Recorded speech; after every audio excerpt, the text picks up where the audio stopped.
Text Me. A short story written and performed by Jordan Krumbine. Content warning.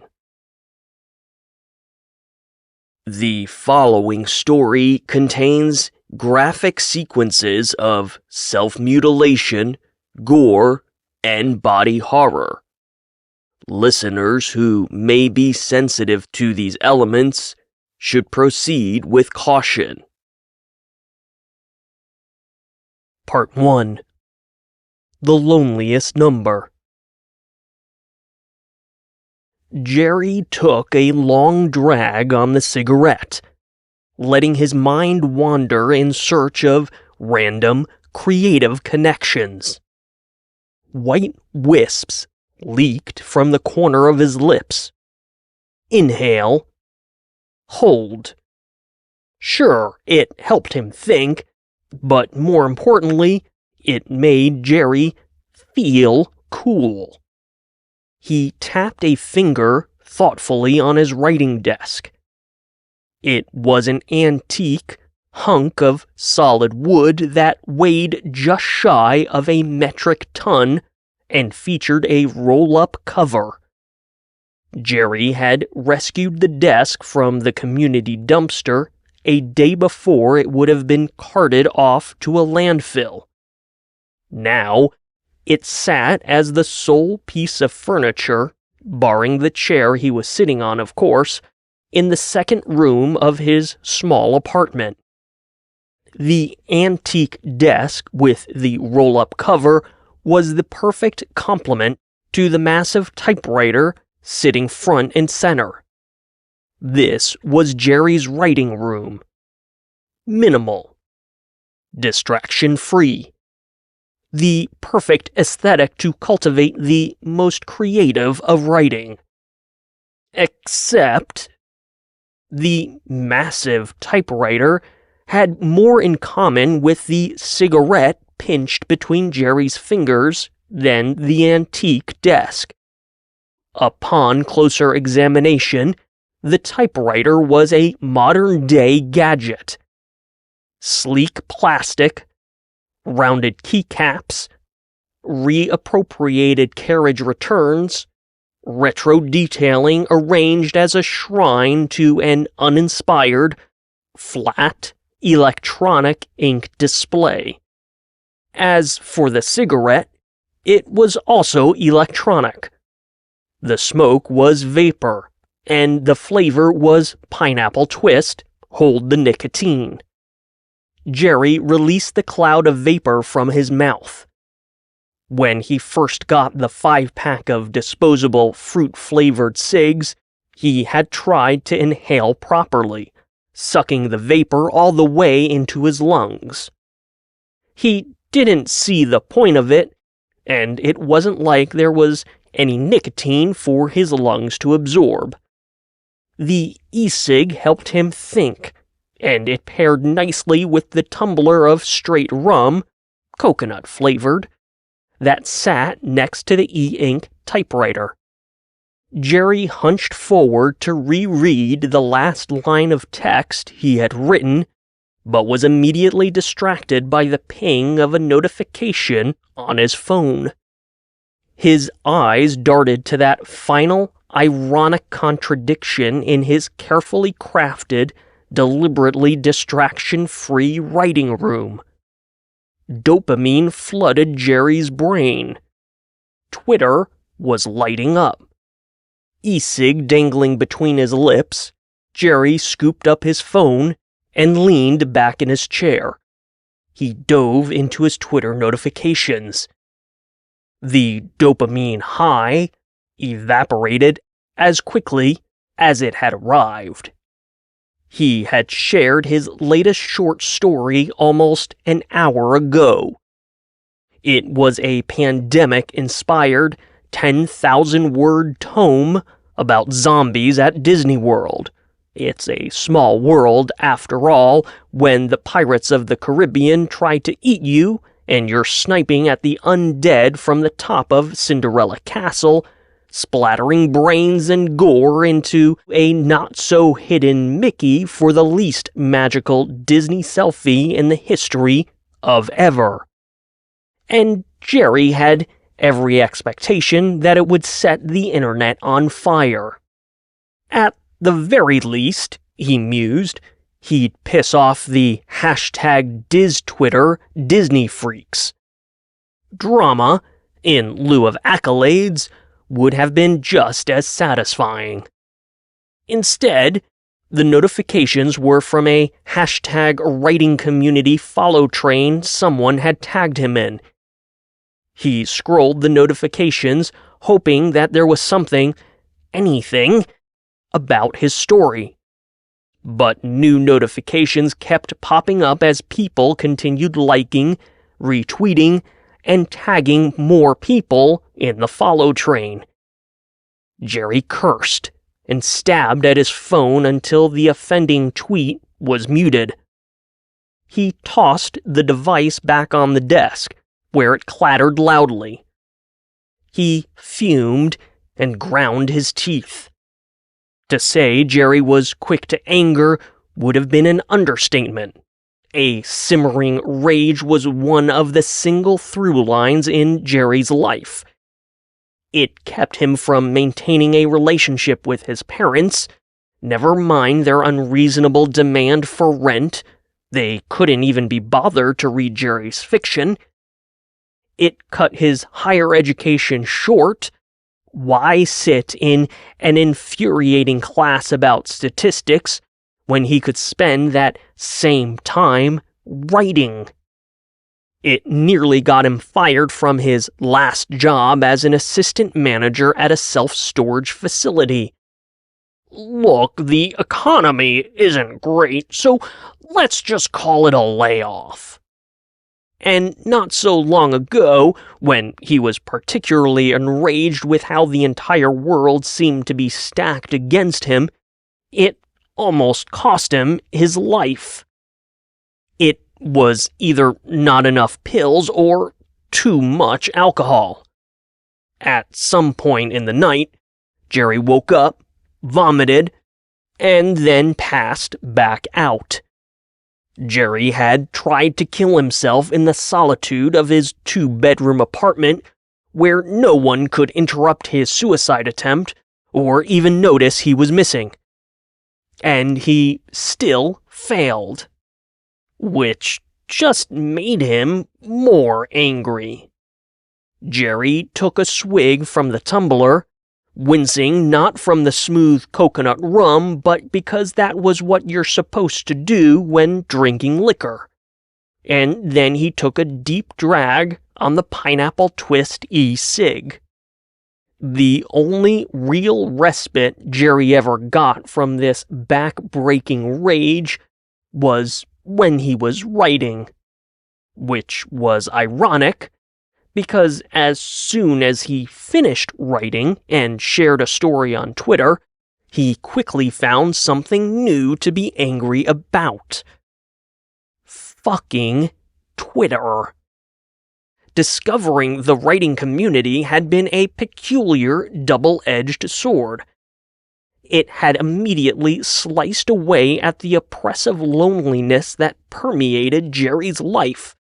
Most people don't like being around someone who was angry all the time, although Jerry had other theories as to why people kept avoiding him in real life. On Twitter, however, the writing community bolstered Jerry's profile, and he suddenly felt like he had real people to talk to, albeit over the internet. Real people that Jerry could share his one passion with. Jerry was no longer writing for himself. Jerry had an audience. Look out, world. The problem was that while he was busy focusing on the razor-sharp edges of this metaphorical sword, the blood groove, that trench in the sword that ran the length of the blade, was ironically draining all of his creative energy, leaving nothing but a rage-filled husk. The Disney zombie story was 10,000 words. The story before had been a solid 8,000 words. In the last 2 months, Jerry had hammered out almost 3 novels worth of short stories. He had a machine-like discipline when it came to churning out all of those words. He had ideas and creative inspiration for days. Most inexplicably, and even if it was a little sloppy or rough around the edges, his writing had a heart and warmth that was plainly absent from the rest of his life. When Jerry sat in front of a keyboard, it was as if he was able to transcend the anger that had cocooned his day-to-day existence. The one thing he didn't have was an audience. Whether it was his own family, or, after fully embracing the writing community on Twitter, strangers on the internet, Jerry couldn't get anyone to read his stories. It was an infuriating detail that could, on occasion, be completely overlooked under that deluge of bullshit follow train notifications. So many rage triggers, so little time. The blood groove of the double-edged Twitter sword was a linguistic contradiction in and of itself Jerry had learned while researching a detail for a scene involving a fictional merry-go-round murder, ideally having the victim's blood drain down the groove and splatter a crimson and gore circle of death around the ride. The problem was that the blood groove, a blacksmithing nickname, had nothing to do with bloodletting. Its functional purpose was to make the blade lighter. In much the same way, Jerry had come to slowly realize that the Twitter writing community had nothing to do with reading and generally seemed to have a loose relationship with writing itself. The promise of the community, that audience, that friendship, that other, drained away while Jerry was too busy muting follow trains, posting links on every hashtag writers lift he could find, and retweeting the shit out of every post shared by the hashtag writing community. Now, sitting in his empty writing room, angrily puffing a pineapple twist e-cig, nursing the coconut-flavored rum that wasn't even bringing a buzz, Jerry was left staring at his overpriced retro e-ink typewriter and feeling more frustrated, more angry, and more alone than ever before. Fuck. His eyes watered, and Jerry gritted his teeth. Loneliness can be debilitating for some. For others, it can be flat out traumatic. Jerry sucked hard on the e-cig, and the vapor went straight to his lungs, burning from the overheated coils. Tears welled, and he sputtered, coughed, and then, in a burst of uncontainable frustration, hurled the spent e-cig at the bare wall. Jerry was so lonely, it actually hurt. It was a pit of heavy, sour blackness that sat in his stomach, punching angrily at his insides and clawing at his heart with icy fingers. He wrote to alleviate the pressure.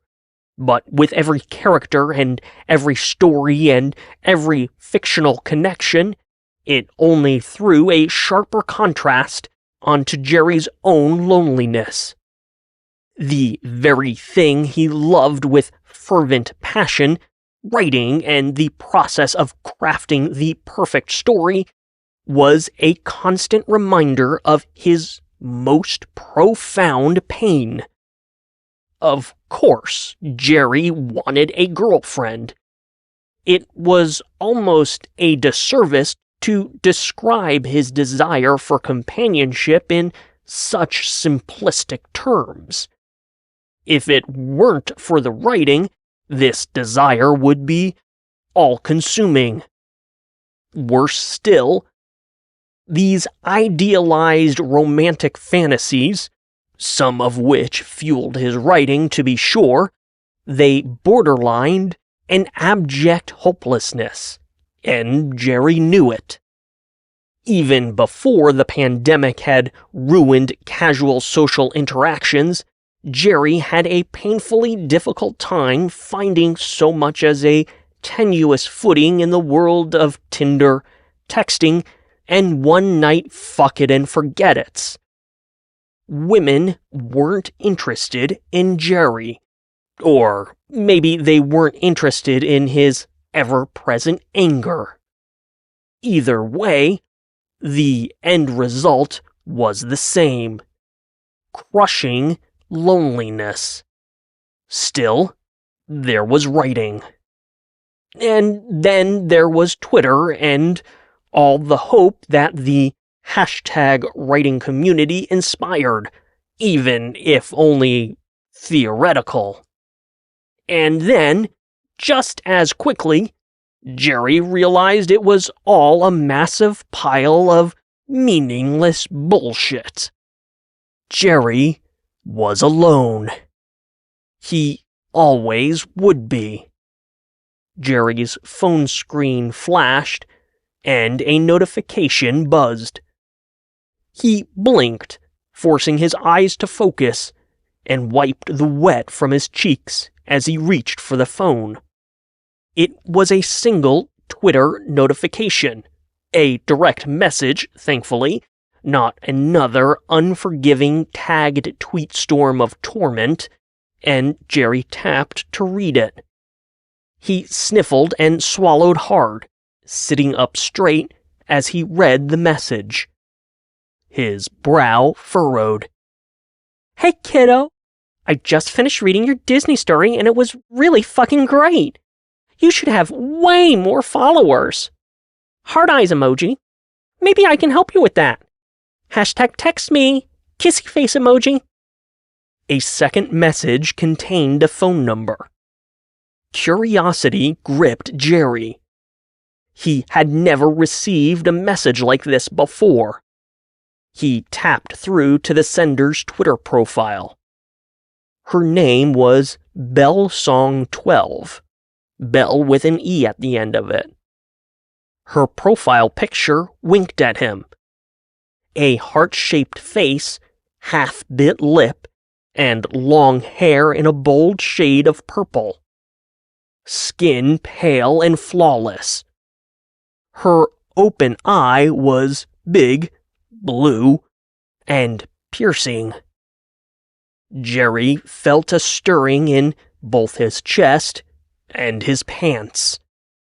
His eyes darted from the profile pic to her vital stats.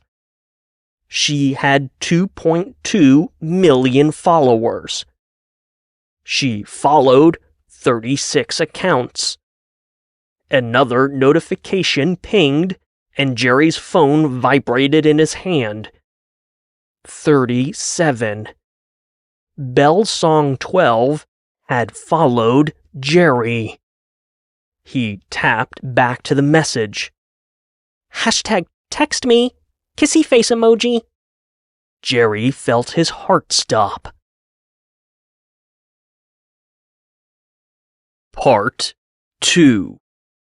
The balls are in his court. Jerry winced. The bag of ice between his legs had begun to leak, dripping water onto the layers of bath towels Jerry was sitting on.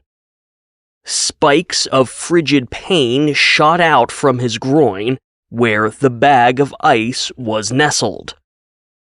Jerry gritted his teeth as numbing tendrils snaked through his lower half. A slow, wheezy exhale was immediately punctuated by chattering teeth. Jerry rocked his head back and forth as he swapped the hand that pressed the bag of ice into his crotch. Eventually, the pain faded, leaving only numb cold. Very fucking cold. Jerry's head continued to rock as his teeth chattered. His breath slowly returned to normal. This would work. He was sure of it. It had to work. In only 3 weeks, the mysterious influencer Belle12 had given him so much. An explosion of followers was just the beginning, a floodgate prompted by the most innocuous tweet Belle posted late on a Friday. Daily readers came next, and then, if there ever was a holy grail, Jerry even saw a healthy dose of sales for his first collection of short stories, self-published on Amazon. In the span of only 3 weeks, Jerry had gone from a lonely and frustrated nobody who was pitching his most creative efforts into a silent void to an independently published author with a burgeoning online popularity that had somehow translated into actual sales. How could he possibly be lonely when his follower count on Twitter was already in the tens of thousands? And growing. Jerry owed Belle12 everything. And it wasn't just the Twitter clout, or even, finally, an actual endgame to his writing, realized with those monetary sales on Amazon. Jerry's mysterious benefactor had filled that yawning, empty abyss lurking inside his heart with purpose. It was a gift that he couldn't possibly quantify on any measurable scale. Even better, it wasn't some bullshit scam or random fluke. Belle had told Jerry to text her personal cell, and he did. What transpired next was the genesis of the most meaningful relationship Jerry had ever experienced. Which, to be fair, wasn't saying a lot. Jerry's last girlfriend had been just out of college almost 8 years prior. They had sex once, fucking for nearly 20 minutes, and Jerry was never able to finish. Eventually, she was just raw, physically, emotionally, and they broke up shortly after. If Jerry had the opportunity to defend his inability to ejaculate, he would have attributed it to their lack of complex and compelling communication. He never truly felt connected to her, which, in Jerry's opinion, inhibited his orgasm. With Belle12, those inhibitions never existed in the first place. Maybe it was because she was somewhere on the other side of the country. Despite their growing connection, Belle was reluctant to reveal her address to Jerry. Her reasons were that there were, her words, a lot of weirdos out there, and phones got hacked all the time. And because of these perhaps excessive guardrails, Jerry's relationship with Belle was based on the text thread. All communication, only communication, all the time. For Jerry, it was nothing short of perfection. Sure, there was the NSFW stuff too, an escalating volley of sexting that eventually prompted Jerry to record an explicit video at Belle's behest. It was meant to be a tribute to Belle's increasingly erotic snaps, a thank you, and an unspoken commitment offered by Jerry to this long-distance relationship. He laid himself bare, ejaculating to Belle's teasing photos and quietly overcoming his orgasmic failure from years prior. He just needed the right girl, that was all. Despite Jerry's otherwise orgasmic overshare, Belle herself somehow managed to never once share anything overtly explicit or sexually incriminating. She was a master of the tease, revealing only a hint of a pale breast, always biting her lip, wide eyes imploring Jerry to text back right fucking now. And, of course, he did. Because in only 3 short weeks, Jerry had decided he would do anything for this woman. He had begun a workout regimen almost immediately. Push-ups, sit-ups, squats, multiple sets twice a day, sometimes thrice. He wanted to impress Belle, even if she said she was already impressed by his creative intellect. Which she was. Belle was the one who encouraged Jerry to gather a handful of his short stories into a collection and publish it on Amazon. She prompted her Twitter followers for book cover ideas, and Jerry was flooded with fully rendered artwork to choose from. Most of it was gorgeous. All of it was good. Less than a week later, the collection was online, and the sales had begun trickling in. All thanks to Belle Song 12.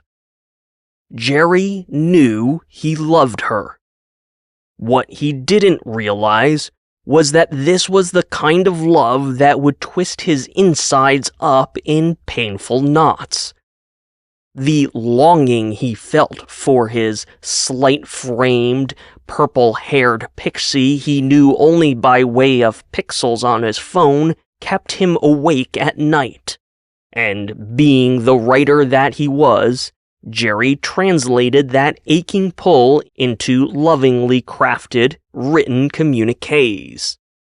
Now, as he sat on the towels in the middle of the kitchen, shoulder leaning on the oven door, bag of ice pressed between his legs, Jerry picked up his phone and opened his texts. He scrolled back through a seemingly endless 3-week thread.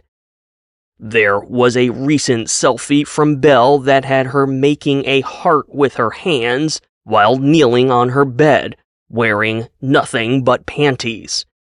Long locks of purple covered what Jerry imagined to be small, perky, pink nipples. Jerry bit his own lip, unconsciously mimicking Belle's now trademark bite. A quick scroll back was another snap, taken from an extreme perspective as Belle lay on her bed, holding her phone out beyond her head. The shot was an angled look down on her naked body, hair conveniently obscuring nipples, but leaving plenty of curves for Jerry to drink in. Her knee was lifted and tilted in, and, instead of panties, her other hand was buried between her legs, protecting her modesty while simultaneously, maybe, plunging a digit or two deep into herself. The image pushed him over the edge just as quickly as the first time he saw it. As titillating as those hidden fingers were, the part he truly loved, worshipped, Jerry thought, holding his phone close to his eyes, were the gentle curves of her hips sliding into the slender slopes of her navel. Jerry could lose himself in those curves. He wanted to lose himself for the rest of his life. Jerry could feel his chest tighten, and he had to physically check his groin. The ice had numbed him so thoroughly that he wouldn't have known if he was aroused, even if it was biologically possible under the current conditions. Deep breath. More scrolling back. Just past his ejaculating tribute clip, Jerry laid bare in the most intimate of ways. He found the lengthy message that laid Jerry bare in all the other ways. I have to get this off my chest. I thought I knew what I wanted in life. I thought that if I could just write and maybe find a little bit of success at it, that's all that would ever matter. I thought that if I prioritized my writing and pursued it relentlessly, eventually, maybe the loneliness would just, fade away. I couldn't have been more wrong. Worse, I could have never known how wrong I was if you never entered my life. You've given me so much. Your support and encouragement have fed my soul in ways I didn't even know I needed. You inspire me and fuel a strain of creativity in my soul that I didn't even know existed. Belle, I don't know how else to say this other than coming right out with it. I love you. I love everything about you. You're beautiful in every way. Body, OMG. Mind, head blown emoji. Heart and soul. Belle, Jesus, I love... Jerry's phone pinged, and the text thread whisked to the bottom, showing a new message from Belle Song 12. How's it going, kiddo? Kissy face emoji. Jerry thumbed a reply while he pressed the bag of ice into his numb crotch. Almost there. Her response came back almost instantly. Keep me posted. Kissy face emoji. You're a rock star. Here's a little extra motivation. ... Maybe you'll get a less blurry shot after. And then 4 purple heart emojis. The next message was a photo of Jerry's purple-haired girlfriend. She was upside down in the photo, lying flat on her back and looking up at the camera lens. The portrait mode effect blurred out everything happening beyond her face. A clearly naked body with a hand gripping a rod-shaped object between her legs. Lip bit. I'm thinking of you. Water droplets emoji. Jerry thumbed a series of emojis in reply, and then flipped over to the camera app. He propped his phone on a stand and positioned it to aim between his legs. Jerry's heart raced as he carefully reached over his head to the stovetop, where 3 kitchen knives were sitting on active red burners. One was for cutting, another for cauterizing, and the third was if the second knife didn't do the trick. Worst case scenario, he could call for an ambulance, but the thought of having to explain what he was about to do made Jerry want to vomit. This was between him and Belle. This was for Belle. With the first knife in hand, Jerry tapped the record button on the phone. He hissed in a quick breath. Once started, he couldn't afford to hesitate and would have to barrel forward no matter what. Jerry lifted the bag of ice aside. Iced genitals were exposed to the recording camera. His penis was shriveled and insignificant from the cold. His scrotum was wrinkled and pulled close to his pelvis. Jerry's heart thumped in his chest. He could hear the blood rushing in his ears. He was doing this. But maybe test it first. Jerry placed the tip of the blade against his inner thigh, centimeters from his genitals. He pressed the tip into sensitive flesh.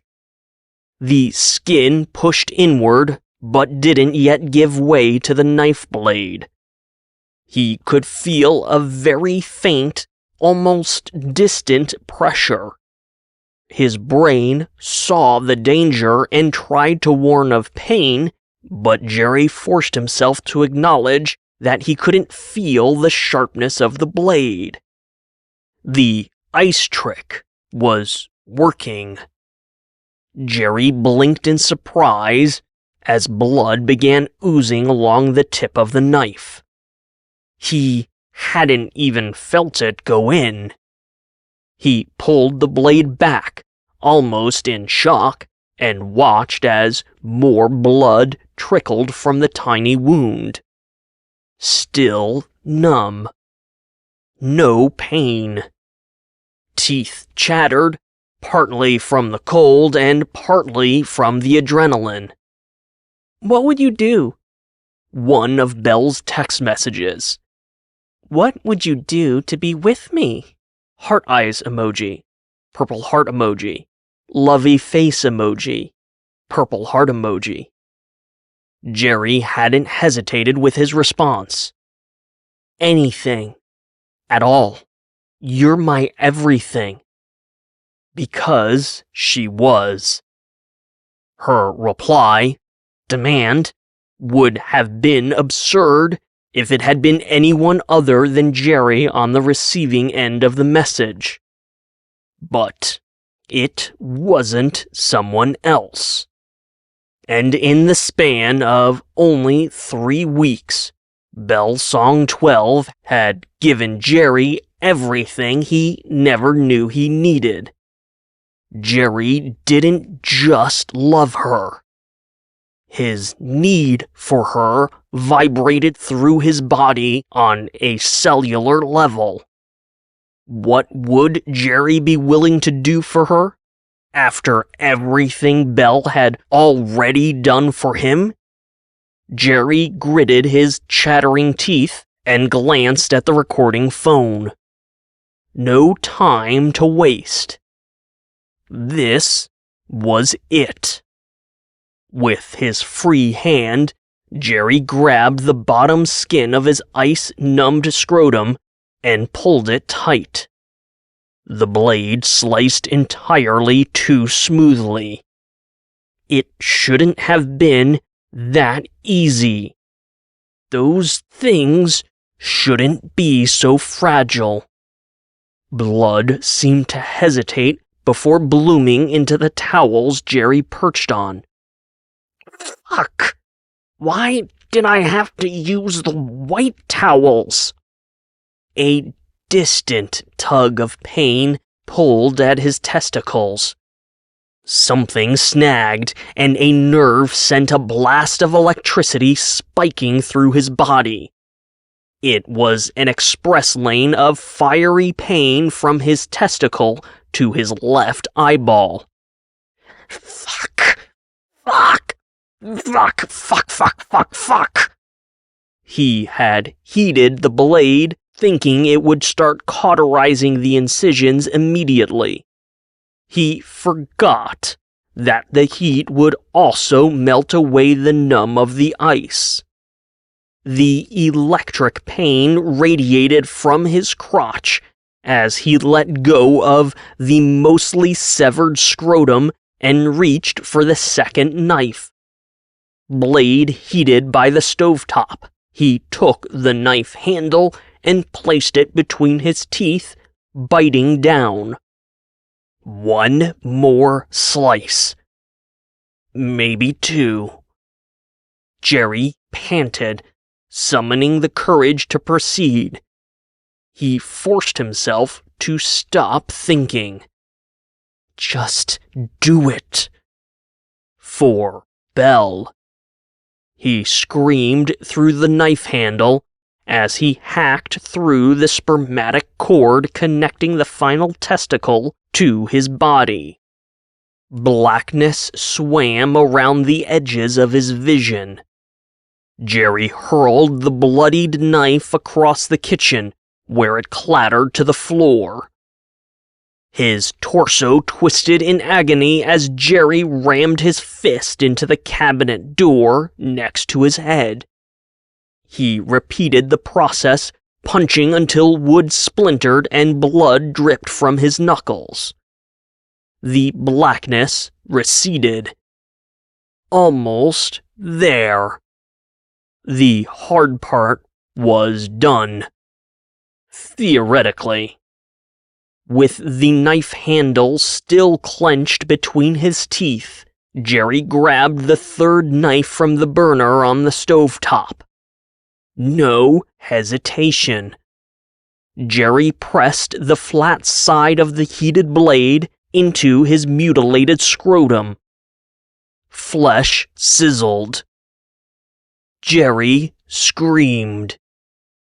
The stench of acrid, burning skin tickled his nose. The blackness came back, this time nearly blotting out his sight. Not yet. Jerry took the knife handle out of his mouth and threw it across the kitchen, where it clattered next to the first blade. He heard a piercing yelp and then a strangled, animal-like growl. The fog descending around him kept him from realizing that the sounds were coming from his own throat. The third blade tumbled, and Jerry gathered up an extra towel, regrettably also white, balled it, and shoved it into his groin, squeezing his knees together. Tears streamed down his face, but he didn't care. It was all for Belle, and he would do anything for her. He would lay himself bare in every conceivable way. Blackness continued to steal his vision. Shit. With a monumental effort, Jerry reached a trembling hand forward, grabbing his phone and tapping the button to stop the video recording. The blackness was like looking down a long tunnel. He tried to switch apps, but the phone fumbled to his lap, miles away. He tried to reach for it, but instead knocked the phone to the blood-soaked towel. Focus! Fuck! Shit! This is for Belle! Jerry reached again, hesitated, and then felt his fingers wrap around his phone from somewhere in the cold, dark distance. drawing upon a level of strength one exerts when attempting to lift a car, Jerry hauled the phone up to his face. Blackness crept, and time slowed. Tap, tap, tap. Consciousness abandoned Jerry, and he collapsed, sprawling onto the floor. The towel stayed nestled in his groin, clenched between his thighs. A pair of severed testicles and loose scrotum flesh sat atop the blood-soaked towel under Jerry's lower half. His arm was splayed out across the tile. The phone lay in his hand. The progress bar for the sending video reached its end, and the phone blooped. Message sent. The buzzing of his phone brought Jerry back to life. He had no idea how long he had been out, but a series of rushing thoughts. I love her more than anything. Of course I'd do anything for her. Why was that so easy? Belle is my life, and she says I don't need them. It's not like I was using them before, Belle. No going back now. Quickly gave way to the most important realization. He woke up, which meant he wasn't dead.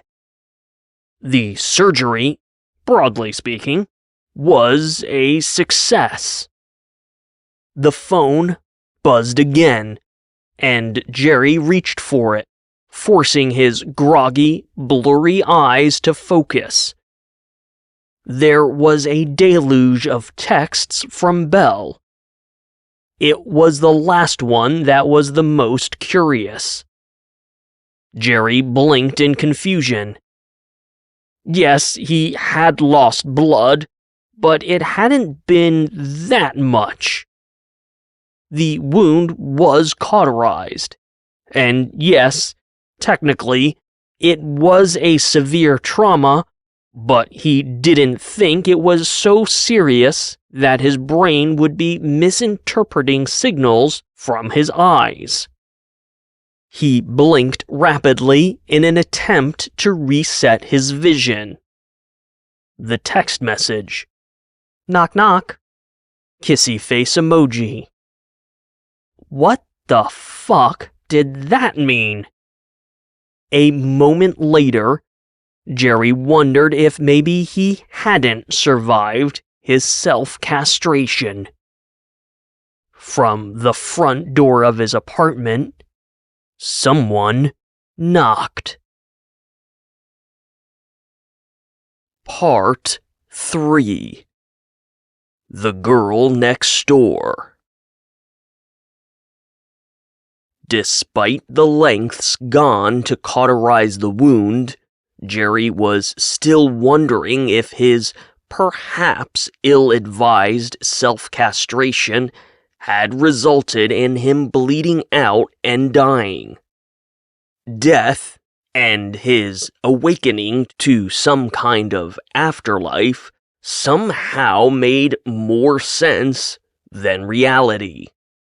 How else could he explain the arrival of Belle Song 12, Jerry's benefactor, the subject of his infatuation, his obsession, his digital girlfriend, now gracing the meek and humble doorstep of his apartment? It was impossible. She was supposed to be somewhere on the other side of the country. Belle Song 12. Twitter influencer with something north of 2 million followers. Jerry's definition of a vision of beauty, wore tight jeans and a baggy, gray hoodie that did little to detract from her small, slight frame. Jerry's eyes roved over details he had long idolized. Alabaster skin. Somehow not as flawless in real life? Maybe this wasn't death after all? Trademark purple locks seemingly just this side of lifeless. How was that possible? A pixie face with those crystal blue eyes. Wait, almost gray? And definitely a little smaller than he had seen in photos. And those orgasm-inspiring lips. And there, that trademark half-bite. Wink. "Hey, kiddo," Belle said. Jerry stood at the open door of his apartment, wearing a white tank top and hastily, gently, pulled on jeans that were unzipped and unbuttoned, held in place with a hand to allow maximum breathing room. He blinked at Bell Song 12, confusion grabbing hands with castration-induced trauma and spinning in dramatic circles in Jerry's head, dancing an energetic tango that promptly stamped down any logical thought. You gonna invite a girl in, or are we gonna fuck outside for the whole world to see? Jerry's throat was dry and his voice cracked. Not that it mattered. The prolific writer, lover of words, and passionate obsessor of written communication didn't know what to say. Another impossibility added to the bill. Jerry found himself stepping aside without thinking. Belle entered the apartment, and Jerry closed the door behind her. He followed her into the small dining room that opened into a living room. Jerry's apartment was furnished with a sofa from Goodwill, a dining set rescued from the trash, not unlike his writing desk, but without the weighty charm of the latter's construction, and a small television purchased through Craigslist. "Have a seat, Jerry," Belle said. It was more of a statement than a suggestion. She gestured at the dining table while glancing around the apartment. "You look like you need to take a load off." Jerry shambled painfully before lowering himself into the chair. Belle glanced back at him, a mischievous look twinkling in her eyes. "Another load, that is," she said with a quirked brow. Powerful emotions were still dancing a brutal tango in Jerry's head. He couldn't understand what she was talking about until he followed her gaze into the kitchen. His phone was still lying on the floor. Knives scattered against the wall. Bloody towels. The red, clumpy detritus that was his severed testicles and scrotal flesh looked like a small animal had made an unceremonious mess on his kitchen floor. Belle crossed his path as she went to the kitchen, pausing to whisper in his ear. "You should really clean up after yourself," Belle breathed, lips grazing Jerry's ear. "You wouldn't want ants now, would you?" The way she spoke, the way she referred to his manhood as something that needed to be cleaned up lest it draw scavenging insects, sent an electric tingle to the tip of his penis. It didn't make any sense, but somehow this was real. Jerry was alive, and Belle Song 12 was in his apartment. Belle entered the kitchen and grabbed a dirty coffee mug and spoon from the sink. She squatted over Jerry's emancipated testicles, carefully positioning herself so Jerry had a clear view of her actions. She then used the spoon to push the surgical refuse into the mug. She stood and, without giving the contents of the mug a second glance, emptied it into the sink. Sexual fog do-si-doed with the tangoing duo of trauma and confusion, and Jerry failed to process what Belle was doing until she flipped the switch next to the sink. The garbage disposal began to chug. A dull, phantom ache blossomed into a fiery rage between Jerry's legs. His eyes went wide as he realized what was happening. The grinding disposal eviscerated organic matter. A wet, shucking ground Jerry's manhood into nothing. The phantom pain in Jerry's crotch raged into a real pain as an inexplicable erection pulled at his cauterized wound. Belle killed the garbage disposal. She offered Jerry a sassy shrug. "Well, it's not like you were going to put them back, right?" Jerry swallowed hard. His throat was painfully dry now. She reached into the front pocket of her hoodie and withdrew a small handgun, placing it on the table between them as she sat down next to Jerry. His gaze was pulled to the firearm that she had so casually produced, but his brain wasn't comprehending the implication.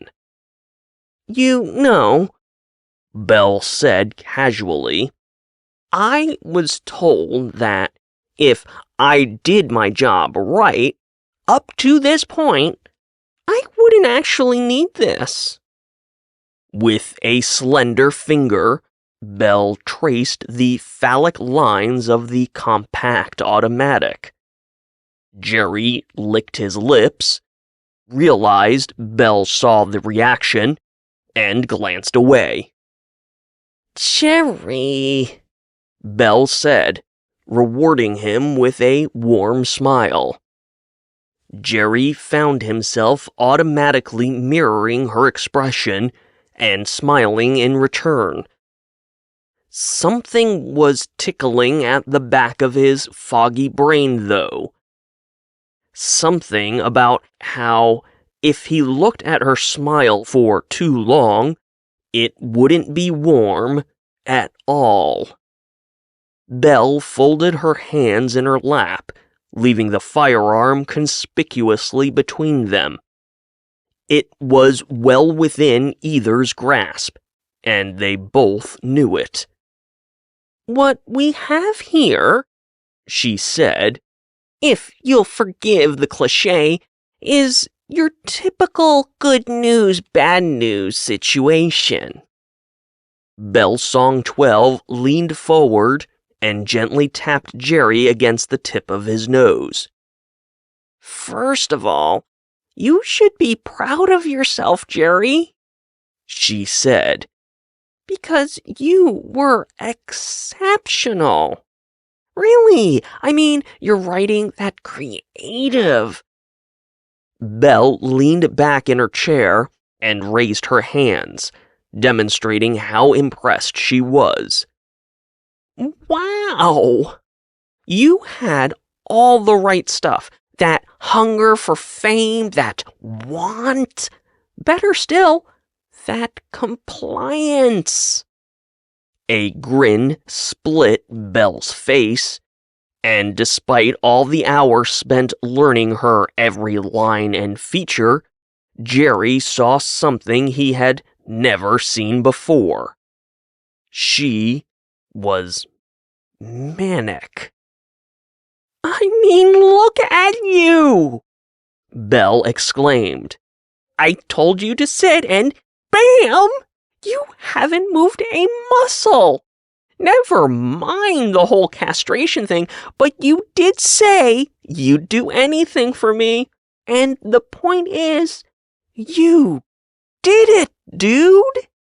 Belle stood up, intentionally rising over Jerry in a primal display of dominance. "I am so proud of you," she said, leaning down and kissing the top of his head. It was all too much to process. So Jerry didn't. Bellsong 12 was in his apartment. She said she was proud of him. What more did he have to think about? Belle squatted, resting her hands high on his thighs, close to his erection. She looked up into his eyes. "But I said there was bad news too, and I'm sorry, Jerry, I really am, because as necessary as it might have been, it was still a lie. Not all of it, mind you, but a good chunk of it. Certainly the parts that..." Belle rolled her head back and forth, purple locks swaying as she searched for words. "Coerced you." The satisfaction that had come from Belle being proud of him was getting harder to focus on. Jerry blinked at her, shaking his head to try and clear the fog. "What? How do you..." he croaked. Belle stood back up, her hand casually brushing against Jerry's erection. "But it was an accident, right? Bellsong 12 didn't intentionally touch him there, did she?" "Don't worry," she said, an overt gesture of reassurance. "There's no need for any more lies or deceit. Yes?" she said with a conceding nod. "All the Twitter followers are fake. The Amazon book sales? Manufactured. Bots and fake accounts up the goddamn cock and bull wazoo, Jerry. A ruse pulled off by a group of hackers that call themselves the Dark Wolves." Belle sat back down and shrugged. "They're no anonymous, but they still get the job done. Terrible at names, but in the grand scheme of things." For the first time, the fog began to lift. The 20-some thousand followers Jerry had gained on Twitter in the last 3 weeks were fake? His book sales weren't real? How could that even be possible? And how the hell was Bellsong 12 even in his apartment when she was supposed to be living on the other side of the country? Jerry was yanked out of his confusion when Belle leaned forward and placed a hand on his knee again. "Oh, don't worry," she said, emoting an otherwise genuine expression of concern and sympathy. "I'm almost at 3 million followers myself, and most of those are real accounts. Really real. So I still have a pretty fucking massive platform I can share with you." Belle's other hand joined the first on his knees, and she leaned in even closer. "I just needed to know that I could trust you, Jerry. That's all. You understand, right? Jerry tried to process this information. It made sense, he guessed. Of course, almost 3 million followers? That was real power, especially when wielded by someone as beautiful and striking as Bellsong 12. If Jerry worshipped her, then clearly others did too. And as soon as that thought crossed his mind, a pang of unspeakable jealousy gripped him. How dare someone else worship Bellsong 12? She was Jerry's. Belle sighed and leaned back, her fingers returning to the firearm, tracing those sensual lines of phallic steel. Of course you understand, Jerry, she said, lifting a shoulder in disbelief. We wouldn't be here if you didn't. A flash of that disarming smile, tinged manic. You always understood. You got me. Always did. But the thing is... Belle's gaze fell first to the gun, and then sideways to the floor. She demurred. It was Jerry's turn to lean forward, the friction on his groin only heightening the magnetic pull he felt toward this woman. Without realizing it, his hand mirrored Belle's own actions and came to rest on her knee. He was touching her. What? Jerry asked, his voice cracking. What is it? Belle looked up and met Jerry's searching gaze. She hesitated before she spoke. I need to be sure, Jerry. Jerry blinked. Sure of what?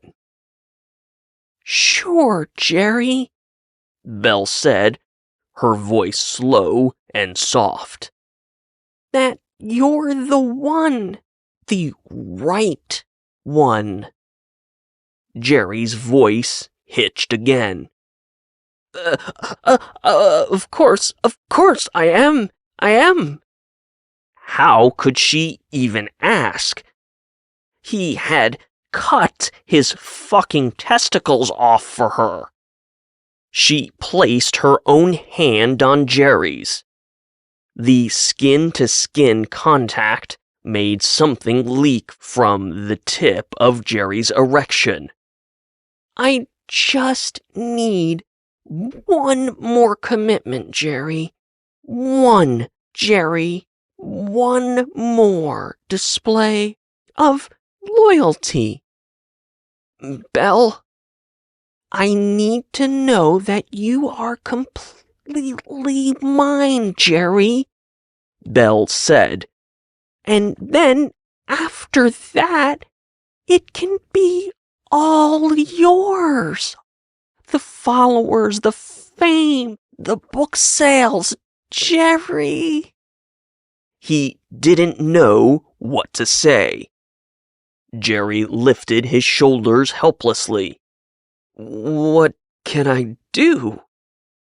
Commitment is love, Jerry, Belle said with a smile, placing a hand on his cheek.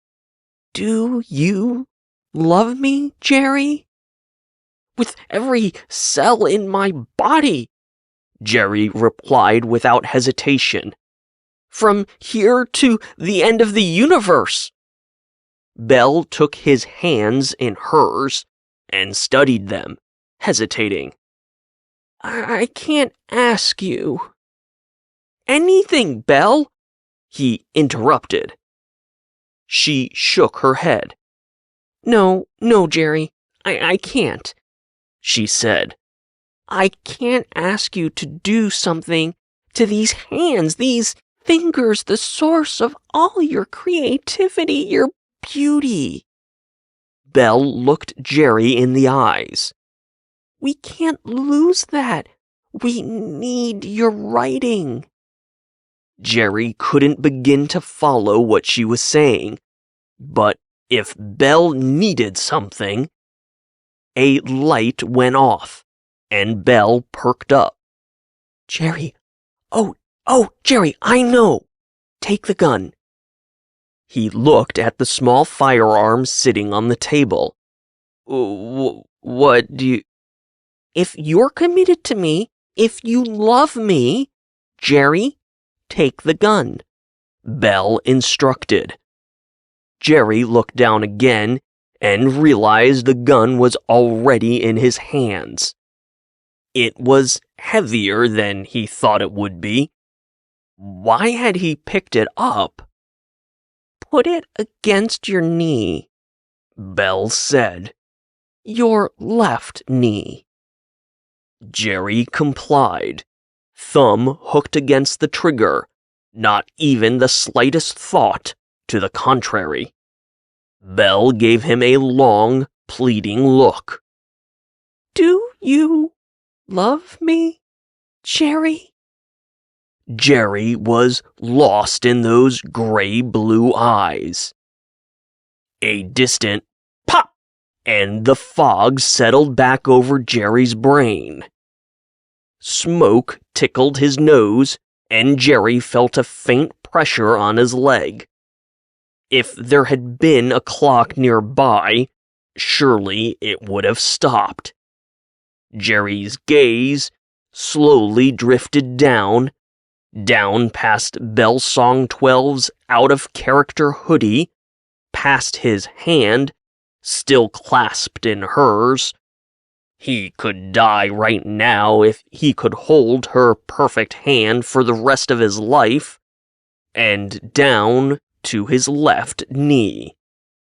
His other hand still held the firearm.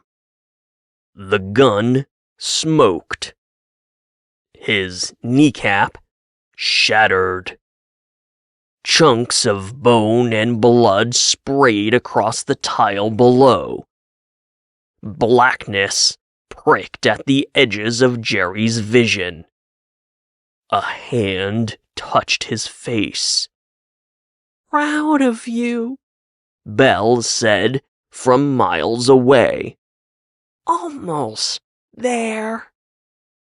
Jerry felt himself rising to his feet. An explosion of pain from his knee threatened to completely disperse the fog, but Belle was under his left arm, bracing him and taking the weight off his injury. With a halting gait, she guided him to the kitchen, stepping over the bloody bath towels and leaving a trail of fresh blood in their wake. Something clinked to the tile below. Jerry had a distant realization that a chunk of his kneecap had fallen. Can't make you do this last part, Jerry, Belle was saying. It has to be you. You have to decide to leave the old Jerry behind. It's the only way we can truly be together. Will you do this for me, Jerry? Will you lay your head down for me, Jerry? Just lay your head down for me. He had come this far. He had castrated himself and, apparently, more than willingly blasted his own kneecap. Now she wanted him to lay down his head? Jerry didn't know why that was important, but since it was the easiest thing he would have done in the last few hours, why the hell not? After all, For Bell Song 12, Jerry would do anything. Jerry bent his good knee, and Belle helped him lower himself.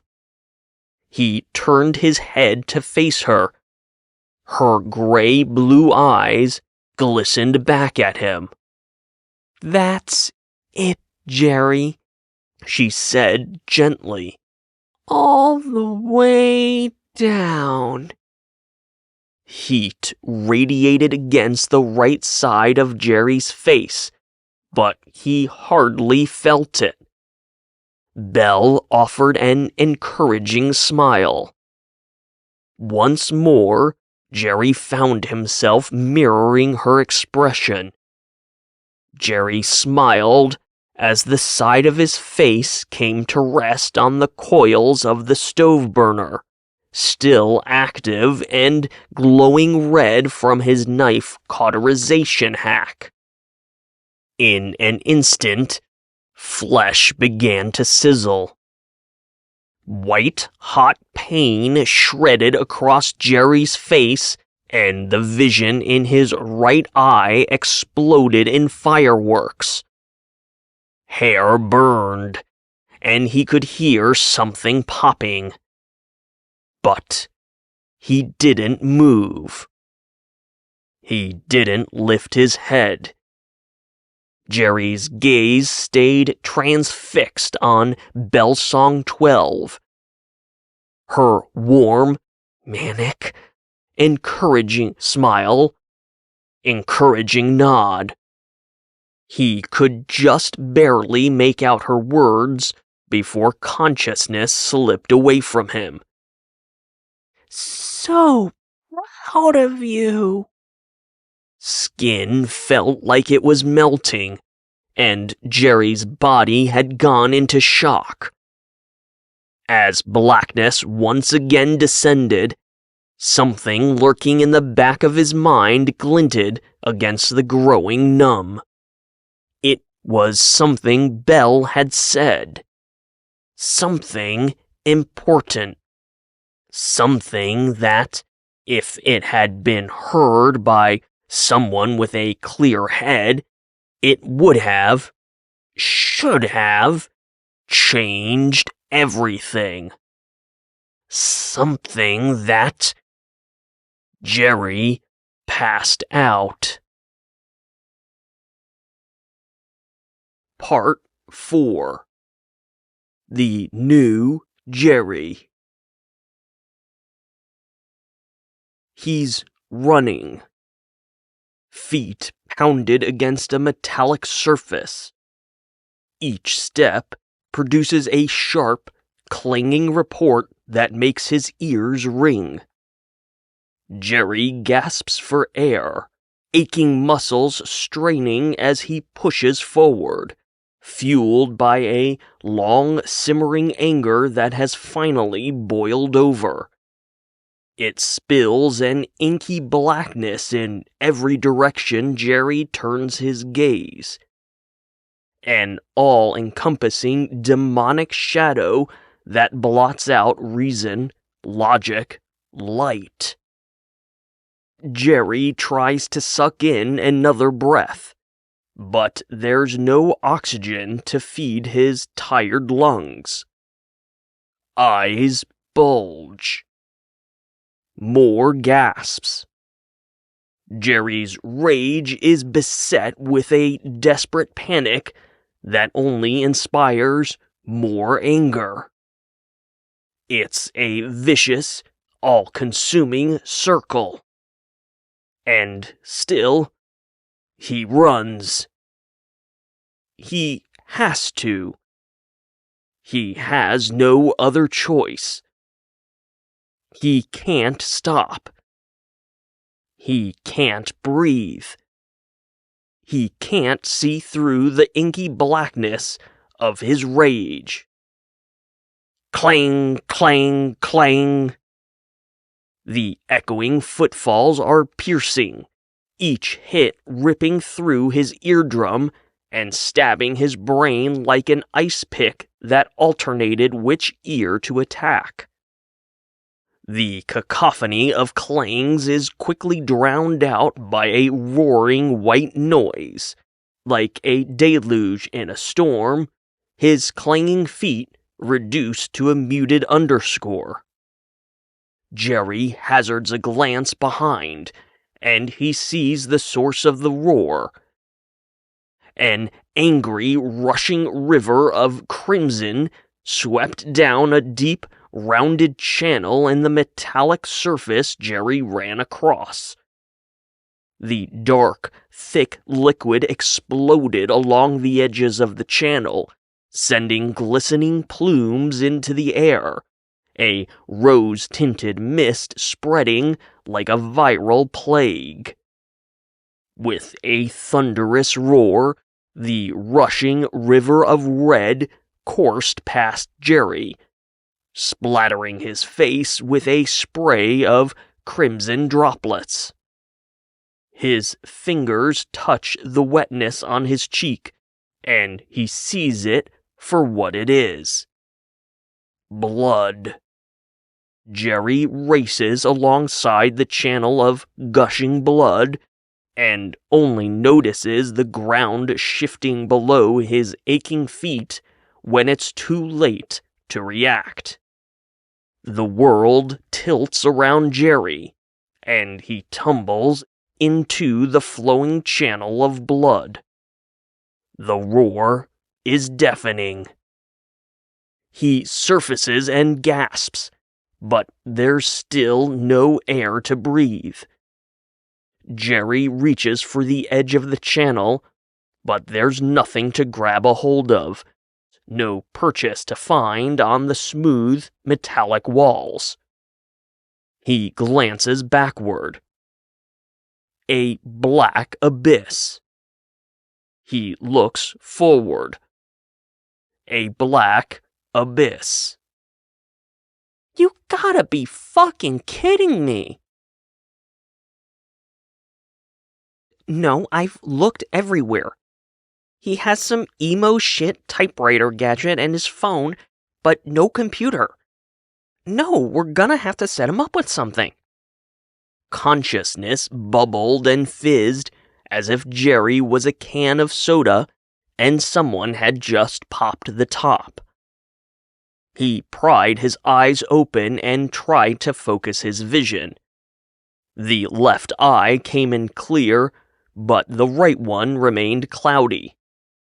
He blinked, trying to disperse the fog, and rubbed his eye. Something was off. He was sitting on the floor in his writing room, his back resting against the wall. To his left, under the window, was the antique writing desk with the emo shit typewriter. The blackout curtains were drawn. The doorway leading to the apartment hallway was in front of him, to his right. The fog wasn't clearing from his right eye, and something else, something he couldn't quite put his finger on, was nagging at him from what felt like a mile away. Jerry looked down at his left leg. It was laid out straight, and the knee of his jeans had been shredded into a giant hole. His knee itself was heavily, almost comically, bandaged and braced with 2 wooden rulers on either side, tied securely with strips of scavenged fabric. A gunshot went off in Jerry's head, and the memories flooded back. He recalled each trauma as if it had happened to another person, some unnamed third party. He watched as someone else lowered their head to an active stove burner and melted the side of their face. Jerry's fingers brushed ever so lightly across raw, ragged remains of flesh. Blisters had formed, exploded, and charred over. The right side of Jerry's face was a foreign topography that he was grateful he couldn't see. Grateful. That meant something, Jerry realized. It was a feeling not unlike that other thing nagging at him from a mile away. The memories continued, and a different person, the other Jerry, placed a gun on his kneecap. He pulled the trigger. The gun erupted, exploding bone and gore. It was this other Jerry that had somehow, inexplicably, concluded that castrating himself for a stranger on the internet was a logical progression in their long-distance, text-based relationship, a commitment to a new life, a new way of life, and a mutilation in tribute to the only person that had ever made any sense to that other Jerry. Instinctively, Jerry's hand moved to his crotch, fingers seeking out the absent bulge of his testicles. There was a tenderness, and Jerry wondered if, along with the work done on his knee, his visitor had done anything to the wound in his crotch as well. Jerry could hear more muted conversation from outside the writing room. He recognized the voice of Belle Song 12. This revelation, Belle Song 12 was here, pricked at the unknown thing that haunted Jerry. Or maybe it was the absence of something? Had the other Jerry taken something from him? What was missing? Jerry braced his palms against the floor and tried to scoot his good leg under himself to stand. The exertion and the stress of the movement turned his vision wavy, and his head began to swim.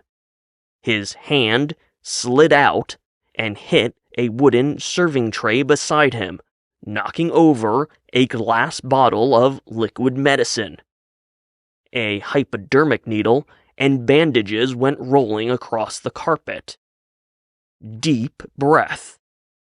Slow exhale. When the world stopped spinning, Jerry reached for the glass bottle and held it up. His cloudy vision obscured the label, so he moved the bottle to the other side of his face, where he could see it clearly with his left eye. Morphine. That explained the relative lack of pain. Shit, I gotta go. I think he's awake. I will call you later and let you know how it goes. A kind of primordial fight-or-flight survival instinct sent Jerry's brain racing, but almost as quickly as the panic started, it immediately evaporated into nothing. In addition to his testicles, Jerry finally realized what else was missing. Despite everything the other Jerry had done, what Belle Song 12 had encouraged him to do, the trauma, the permanent scarring, the life-altering trajectory thrust upon him, Jerry wasn't angry. There was no frustration, no rage. There was regret and disappointment, but they were distant and accompanied by a sense of inevitability. What had happened, happened, and there was no way to undo the events inspired by Belle Song 12.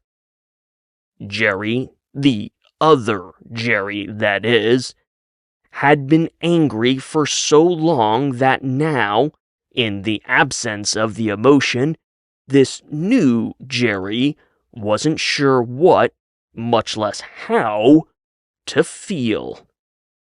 "Welcome to the world, Jerry," Belle said from the doorway.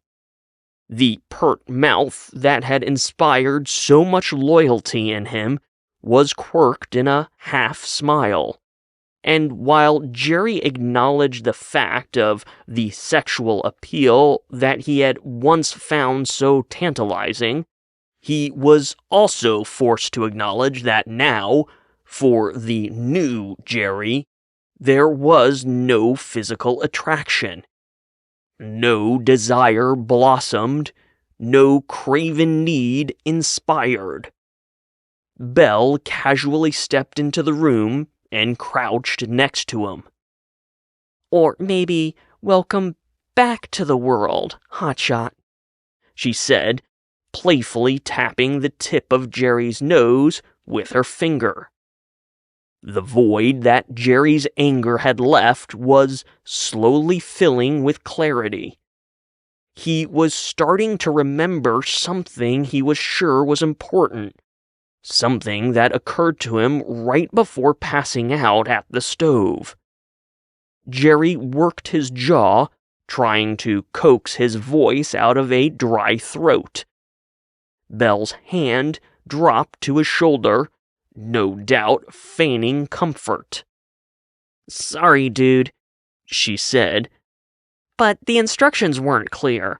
I either gave you way too much or not nearly enough morphine. I guess if you're super happy, then it was too much." Belle grimaced a bit too theatrically. "And you would have to tell me because I cannot read shit off that fucked up face of yours." "Who?" Belle blinked at him, confused. "What?" Jerry's jaw continued to work. Who? He said, just a bit more forcefully. "Who what? What the fuck is that supposed to mean?" Jerry's newfound clarity, that crystallizing absence of anger, allowed him to make a series of quick calculations. He had no idea how much longer it would take for the sluggish effects of the morphine to wear off, which would inevitably allow him to stand up. And even if he did manage to get to his feet, he had no idea how mobile he would be with his busted knee. What Jerry did know was that he needed answers. Belle was squatted on her haunches in front of Jerry, still wearing those tight jeans and that unflattering gray hoodie. Well, she didn't need to be flattering anymore. Heart-shaped head canted in an overt display of... Seriously? What the fuck, man? Jerry's eyes dropped from Belle's grating expression to the long, slender neck that the other Jerry had spent hours masturbating to. With a swiftness that surprised Jerry as much as it surprised Belle, his arm snatched out and grabbed her by the throat, fingers digging into that pale skin the other Jerry had idolized. "Jerry!" Belle choked, slapping at his arm. He silently thanked the other Jerry. The obsessive push-ups he had done over the past 3 weeks to make himself worthy of Belle's Song 12 had resulted in a level of upper body strength Jerry had never experienced. Veins bulged in his forearm as his grip tightened around Belle's throat. "Fucking Jerry!" She kept swiping at him, but the hits were feeble. As the sleeves of her hoodie slid back, Jerry noticed for the first time another detail that had been conveniently photoshopped out of Belle Song 12's internet profile. Thin, white scars crisscrossed the underside of her arms. His jaw clenched. "Who?" Jerry repeated. Belle's eyes bulged, and she gurgled. Jerry relaxed his grip just a little. I don't know what... Jerry spoke softly, his voice still raw. He lifted his other hand to point at her. "You said..." "Fucking Jerry!" "You said that you were told..." Jerry sucked in a breath and could see panic in Belle's eyes. "That if you did your job right, you wouldn't need the gun." Jerry could see Belle running her own calculations. "Jerry?" she wheezed. "I thought you loved me." "You said that we need your writing," Jerry growled. "You needed my writing. You and someone else." Belle blinked, barely remembering the words she had tossed around so carelessly before she encouraged him to blast apart his kneecap. She tried to shake her head. I don't know what..." "Who?" he repeated. "Who were you talking to on the phone?" Something flashed in Belle's eyes. Anger, hatred, mania. And it made Jerry instinctively tighten his grip on her throat. She managed to get her next words out just fine. "Fuck you, Jerry." He was totally focused on Belle and, partially due to the clouded vision in his right eye, missed when she grabbed the wooden serving tray in their struggle. Now, she whipped it up and smashed it into Jerry's head with both hands. The tray splintered, and his grip released. Belle tumbled backward, cursing and grabbing at her throat. She stumbled to her feet. Jerry blinked away stars and pushed off the wall as Belle aimed for the door. Jerry swung his good leg out, catching his foot against Belle's ankle. She tripped, and her momentum sent her crashing forward into the opposite wall. Her head smashed into the drywall, leaving a bell-shaped hole. Jerry got his leg under him and pushed up, trying not to put weight on his bad knee, and thankfully only feeling distant pain. The whack across the head had helped to clear the fog of the morphine. He hobbled to the door and swung it shut, trapping them both in the room. Jerry braced his back against the door before letting himself slide down to the floor, exhaling a deep breath as he went. Belle moaned from beside him, and he turned to look at her. Her head had bounced from the busted drywall, and she lay face down on the carpet, arms and legs splayed. Another moan. "You know, I'm starting to really not like this new Jerry," she muttered. Part 5. Peter and the Dark Wolves. "You don't want to do this, Jerry," Belle said, her voice straining as she wrestled to reclaim the control she once had over Jerry. Well, the other Jerry. This Jerry no longer felt the molecular pull that Belle Song 12 had exerted over his former self. He tore the duct tape and finished binding Belle's ankle to the leg of the chair. He had pulled the chair to the middle of the writing room and secured her hands and one leg before Belle came to her senses and realized what was happening.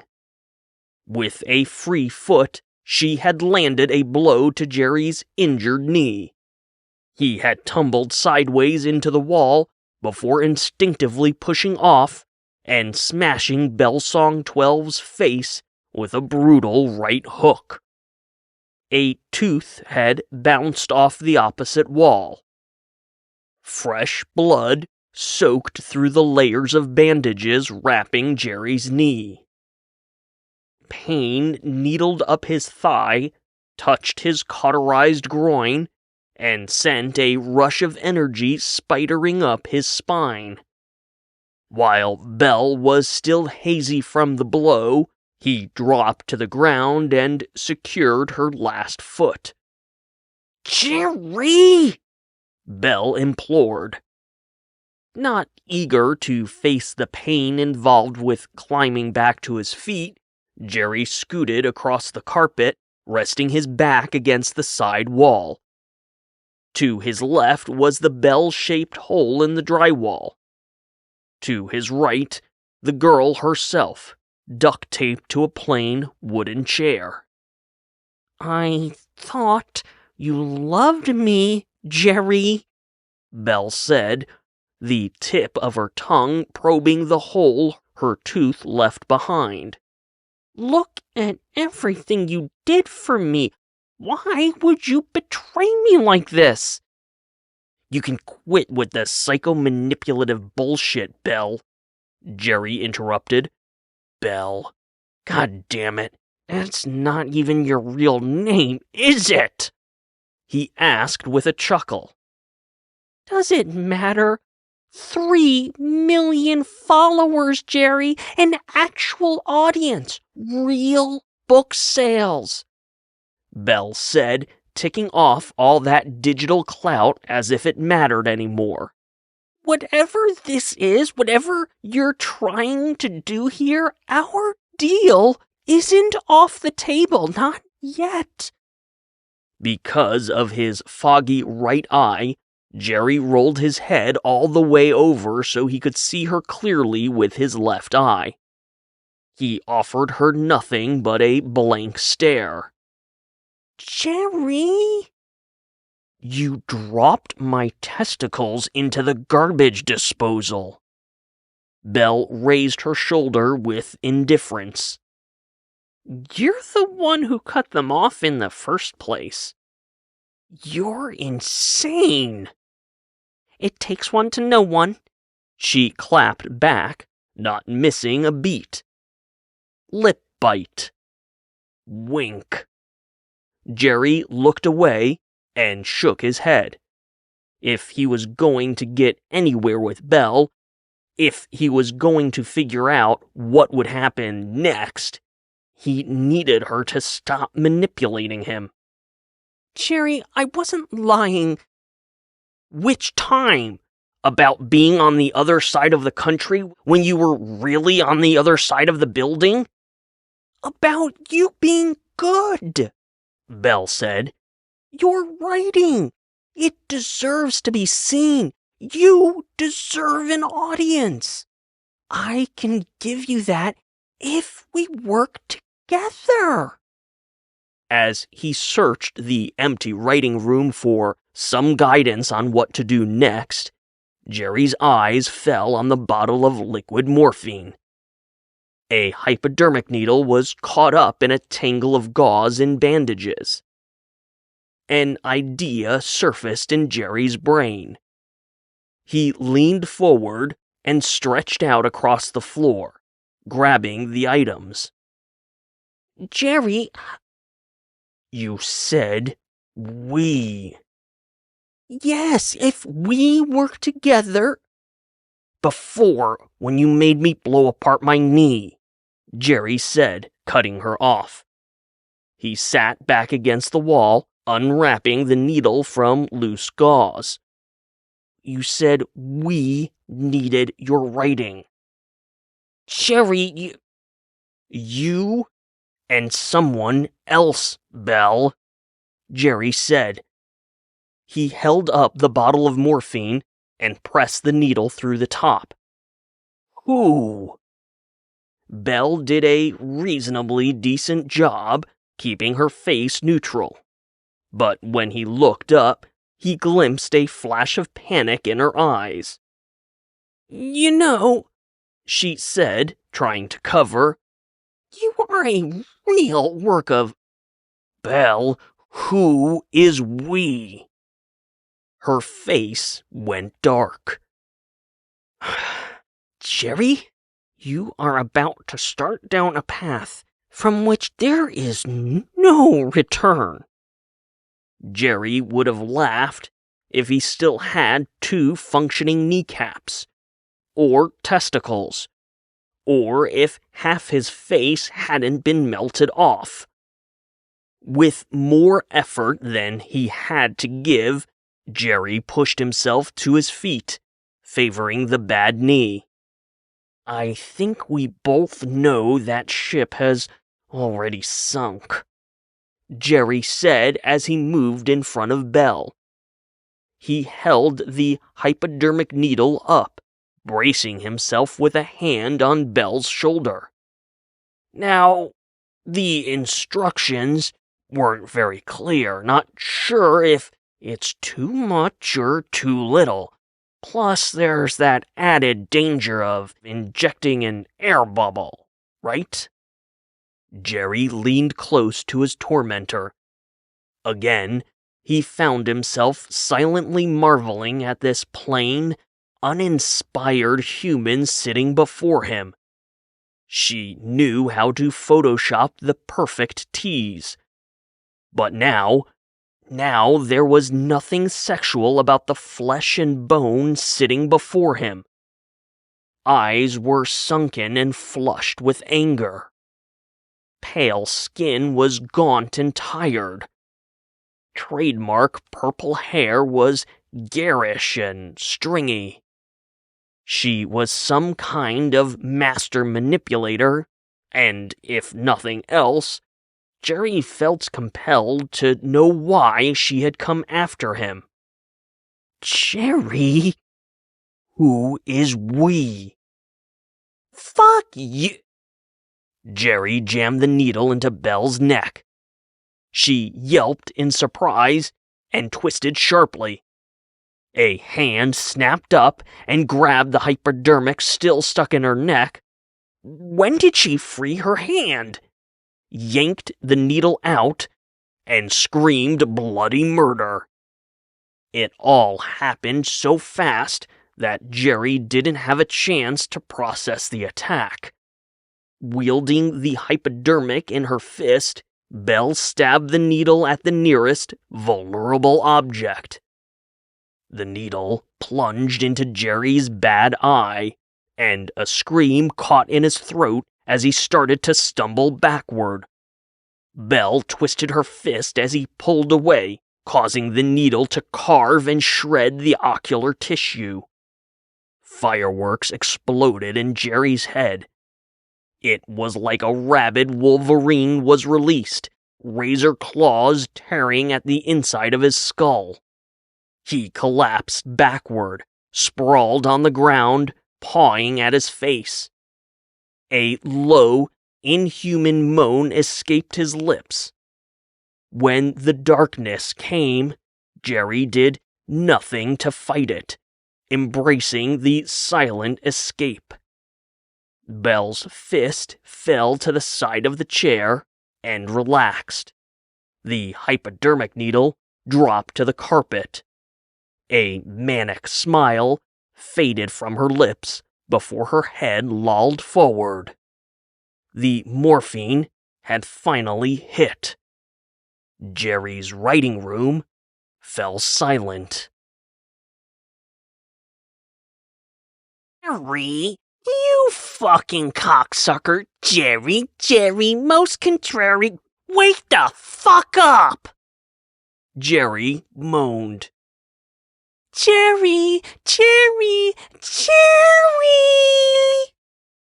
He made a fist and punched the carpet. A rage of hurricane-force pain existed under a thin layer of numbness, and Jerry worried that any major movement would instantly flush the numbness away. Laughter. You're literally a ballless wonder.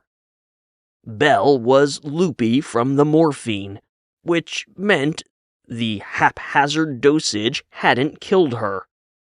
Jerry cursed this misfortune silently. Then he remembered that she had managed to get one of her hands free. Clenched jaw. Fuck, he cursed, this time aloud. Jerry pried his good eye open and saw a delirious Belle Song 12 pawing drunkenly at her duct tape bindings. She saw him move and squealed. Jerry! Fuck, he repeated quietly. Please help me. She whined, feigning a decent, drunken damsel in distress. She might have been in distress, but she was definitely no damsel. Jerry twisted, pulling his body across the floor toward Belle. You, he grunted, are a horrible... Jerry grimaced as his broken knee dragged across carpet. Horrible, horrible fucking person. Belle pouted. And you're a horrible dizzy pull. She slurred. Disciple, Jerry translated after a moment's thought. She continued, tripping over her words. I did them. Followed all the steps. I made you. Remade. Perfectionally. And you know what happened that you did then? You then went and turned into that. Belle gestured drunkenly at Jerry as he pulled himself up to her feet. You are no impotent dizzy pull. And you know what I did to the last boy who then did not behave? Jerry grabbed her knees and pulled himself up. Belle placed her hand on his charred face and smiled maniacally at him, eyes wide and crazy. I cut him up. Right fast, snip, snip, snip, into itsy bitsy teensy weensy pieces. And then Peter fed him to the wolves. They ate real good that day. The two just stared at each other for a moment before Belle burst into hysterical laughter. Her head flopped back as she cackled. In between her manic fits, Belle tried to say something about a garbage disposal, but it was mostly gibberish. Jerry's hands shifted on Belle's thighs as he braced himself to stand. And then he felt something in her pocket. Of course. He would have slapped himself in the head if he hadn't already endured so much physical trauma. Jerry dug into her pocket for her phone. Hey, no touching! Belle protested before giggling as Jerry's fingers wormed their way into her tight pants. Jerry! She gasped. He grabbed the phone and pulled it out. He pressed the home button, but it rejected his fingerprint. That's mine! Belle squealed. Give me my phone! She grabbed at the phone with her free hand, and Jerry snatched her. He grabbed the thumb and twisted. she screamed in his ear as he pressed her digit to the home button. The phone unlocked. God damn it, Jerry!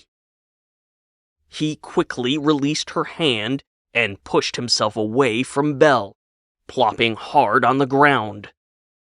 Jerry held the newly unlocked phone up, waving the screen at Belle. You speak so highly of him.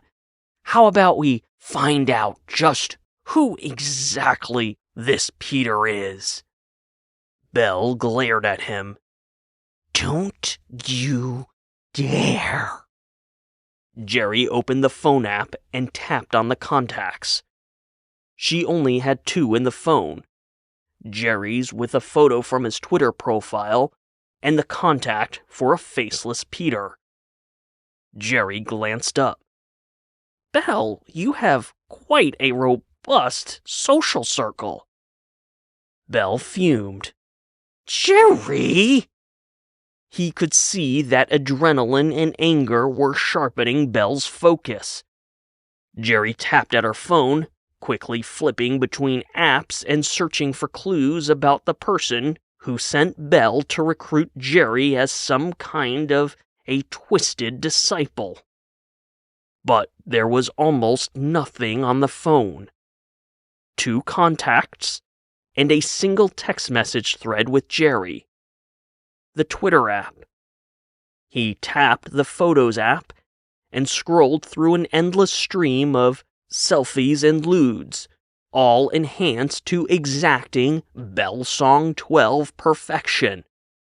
Across the room, duct tape tore. Jerry used his good leg to scoot across the floor, away from Belle, as he kept scrolling the album, looking for something, anything, to explain who Peter was and what he wanted. Jerry's breath caught when he came across a series of photos from just over a month ago. The first photo he saw was the last in the series. Belle was taking a selfie, winking, mouth half open and tongue poking out, flashing a peace sign with her fingers.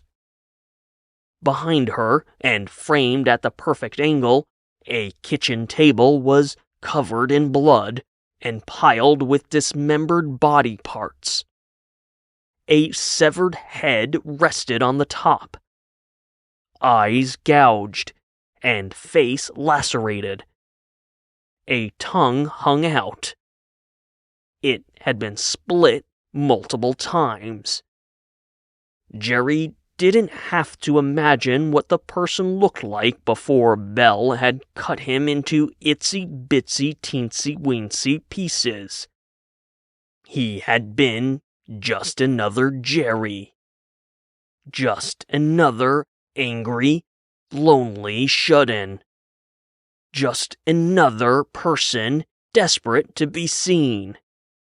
Just another person who, apparently, didn't fully comply with Belle Song 12's reprogramming.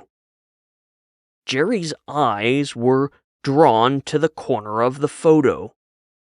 The tips of a pair of black boots could be seen. Further up the image, just barely in the frame, were fingertips. Further up still, half obscured by a lens flare from a nearby lamp, was a sliver of head. A single green eye focused intently on the camera, staring right at Jerry. Was this Peter? Was this Belle Song 12's puppet master? Another tear of the duct tape.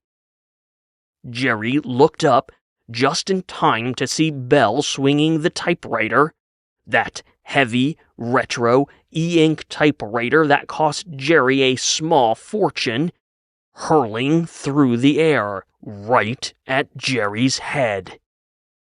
He only had time to raise his hands. The typewriter came in at an angle. His hands slowed the trajectory, but the whole mess still smacked into his head, laying him out flat. The phone took the brunt. It went flying, the screen smashed by the heavy corner of the typewriter. The phone crashed into the wall, taking with it the secrets hidden in its photo gallery. The spider-webbed screen glitched once before winking out. Jerry groaned.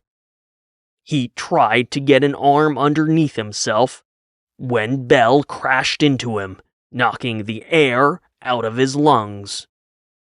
She screamed murder and hammered balled-up fists into Jerry's already black and bruised and burnt face. He tried to grab at her arms, but her blows, fast, furious like tiny missiles, knocked the sense right out of him. Blood splattered across Belle's face. Eventually, she stopped to survey the pulpy mess of her work. Her chest heaved as she tried to catch her breath. Her knuckles were raw. Jerry's mouth worked, but the only things that came out were bloody bubbles. Belle leaned forward and patted his chest. "Don't even bother to try, kiddo," she said, fully sharpened by the adrenaline-fueled rage. "It's a waste of breath, just like you." Jerry's mouth kept moving. Belle rolled her eyes. "Jesus Christ!"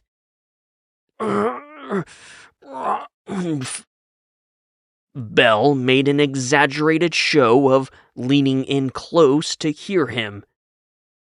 Jerry rolled his head so he could see her with his good eye. It was wide open and alert.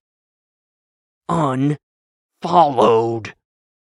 Jerry's hand grasped a plastic handle, and he twisted. His arm swung in a sharp, swift arc, smashing the e-ink typewriter into Belle Song 12's skull. She tumbled, and Jerry scrambled to get on top of her. He hoisted the typewriter over his head with both hands, ready to deliver a final, fatal blow. Blood soaked into the carpet underneath Belle's head, spreading out like a macabre halo. With the typewriter frozen in the air over his head, Jerry gasped for breath. Belle wasn't moving. After what felt like a brief eternity, he let the typewriter fall harmlessly to the carpet. He leaned over Belle's face. Her gray-blue eyes were still open, fixed in a look of surprise that would never again change. It was as if she couldn't believe the audacity of such an unceremonious ending to her story. For a moment, Jerry could almost see her how he used to.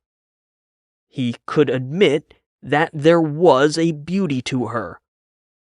Beneath the manipulation, mania, and murder, there was something lonely and vulnerable that just wanted to be seen.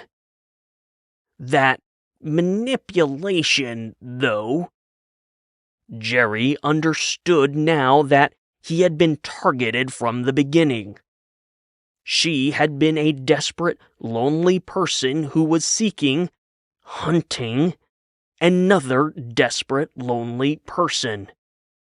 It was some kind of sadistic, multi-level marketing scam. As insane as Bell Song 12 had been, it was still someone else who had fundamentally pointed her in Jerry's direction. Someone who recognized the desperation, loneliness, anger, and figured out how to take advantage and manipulate those things. Someone who trained Belle and turned her into a disciple before teaching her how to do the same to others. That green eye. Peter. Jerry climbed to his feet and stumbled out of the writing room. He grabbed the walls to keep himself upright as his apartment began dancing around him. He tripped down the single step into the living room, crashing into the arm of the sofa. Close enough. On the edge of the coffee table was Jerry's phone. He grabbed it and unlocked the screen.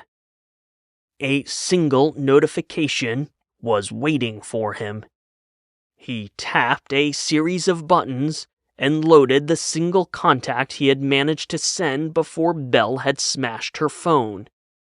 He brought up a blank text message and entered Peter's phone number. With his fingers poised over the keyboard, Jerry considered what to say to the monster behind the monster. Finally, Jerry smiled. He typed out a very short note, added an emoji, and hit send. Hashtag text me, kissy face emoji. Author's note. I typically begin these notes by expressing my deep gratitude for taking the time to listen to my story. This is important for me because without you, I would be shouting into a very large, very lonely void. So, thank you. If you enjoyed this story, and if you got this far, I can only assume that you at very least didn't hate it. You should know that it is a prequel of sorts to my full-length novel, Abraham Owens is Punched, Drunk, and All Out of Fox. They share the same mysterious, villainous mastermind. Links to the audiobook on YouTube and the ebook can be found in the description. Text Me was originally written in the summer of 2020, based on an older concept that began with the Belle character leaving a business card in Jerry's door with the "Text Me" message printed on it. And when I say older, I mean this idea has been kicking around for years. Bringing the idea to life as a publishable short story was an appealing pandemic project.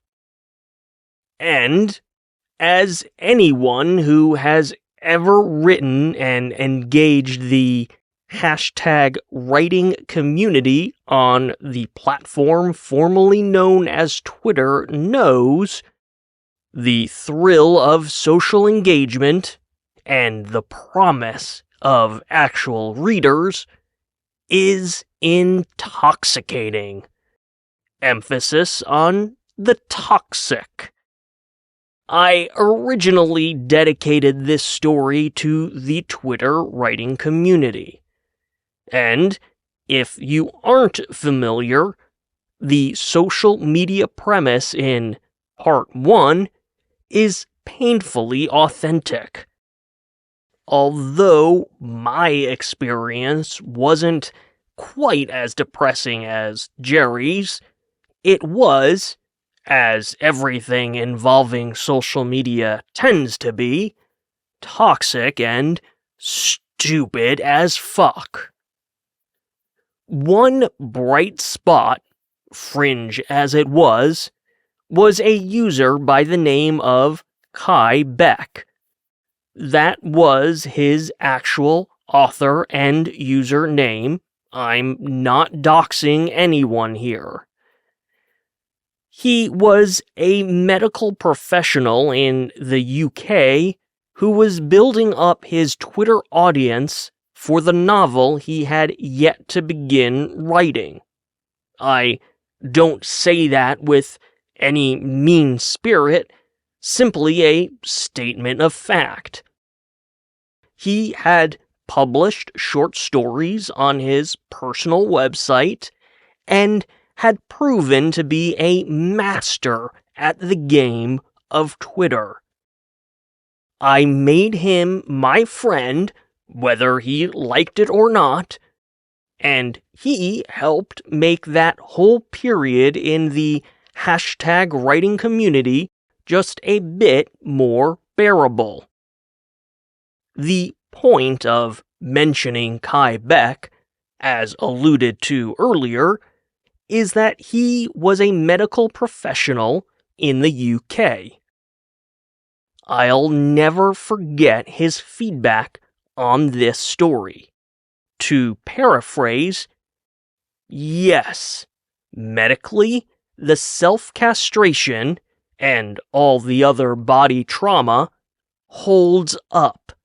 But believing a dude would willingly do that to himself? Well, he didn't buy that. For the medical validation of the former, Kai Beck has my deepest gratitude for corroborating the authenticity of this concept. For the believability of the latter, I hear him, and you, should you share the opinion, but respectfully disagree. I think the younger and more internet indoctrinated you are, the easier it is to see the reality of the manipulation and brainwashing of, well, let's just call it a certain kind of male internet user. The older you are, or the more oblivious you are to terms like incel, neckbeard, or, hell, the radicalization process best exemplified by QAnon, the harder it might be to believe a person would willingly cut off his own testicles. You should know that in my research for this story, I did read up on instances of self-castration. I do not recommend it. The research, or the self-castration. I even spoke with a corrections employee in the state of Florida who shared other batshit body horror tales along with validating the medical probability of my own fictional tale. In other words, in the summer of 2020, I did my best to paint the picture of a deeply troubled young man, and, based on my research, I made it as realistic and probable as possible. If you still came away as a non-believer, I will take the L. You can't win them all. Also, If the lack of believability ruined this story for you, you should probably stay away from my other novel, that one about a dude whose penis falls off, turns into a monster, and terrorizes the city. That novel is grounded in absolutely zero medical fact. Sorry.